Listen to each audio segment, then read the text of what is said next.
नमस्कार मंडळी.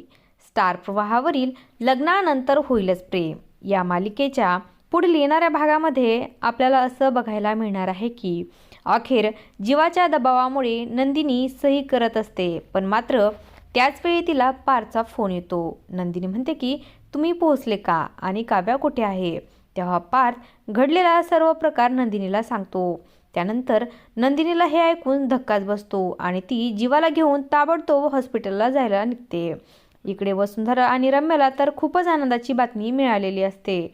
असं विचार करत असतात की काव्या मरायलाच पाहिजे. तर रम्या म्हणते की मला वाटत नाही की ती एवढ्या लवकर मरेल. तुला कळतंय का आई, गुरुजींचं संकेत. कोमात जायला पाहिजे, नाहीतर तिची मेमरी तरी लॉस व्हायला पाहिजे, म्हणजे तिला पार्थ आठवणारच नाही आणि मग पार्थ तुझ्यासोबत लग्न करेल.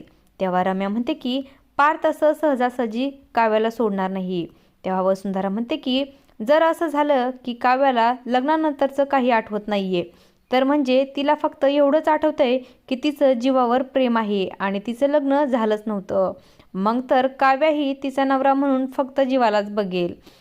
तर वसुंधराच्या इथं मनासारखंच घडलेलं असतं आणि काव्याला काहीच लग्नानंतरचं आठवत नसतं आणि तिला फक्त एवढंच आठवत असतं की तिचं आणि जीवाचं एकमेकांवर खूप प्रेम आहे. तर मित्रांनो, इकडे जीवा आणि नंदिनी आता हॉस्पिटलला पोहोचलेले असतात. तर बिचारा पार्थ तिथे आता रडत बसलेला असतो आणि जीवा दिसतात जीवाला घट्ट मिठी मारत रडू लागतो.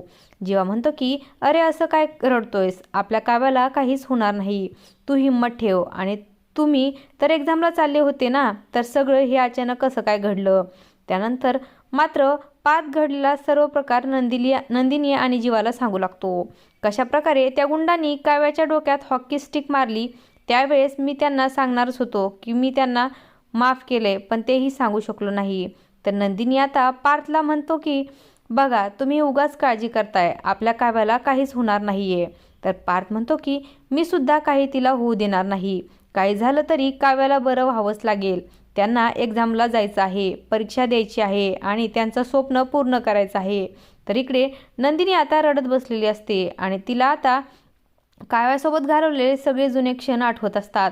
त्याचवेळी तिथे जीवा येतो आणि तो नंदिनीच्या डोक्यावर हात ठेवत तिला आता धीर देऊ लागतो. नंदिनी जीवाला कडकडून मिठी मारून रडू लागते.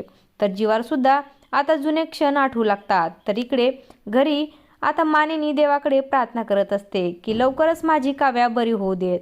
ती सुद्धा काव्याच्या जुन्या आठवणी आठवत रडू लागते. त्याचवेळी तिथे शारदा आलेली असते. त्या दोघीही आता एकमेकींना घट्ट मिठी मारत रडत असतात. असं काही या भागामध्ये आपल्याला बघायला मिळणार आहे. अशाच मालिकांच्या नवनवीन अपडेट्स पाहण्यासाठी आपल्या चॅनलला सबस्क्राईब करा आणि व्हिडिओ आवडला असेल तर लाईक आणि शेअर करायला विसरू नका. धन्यवाद.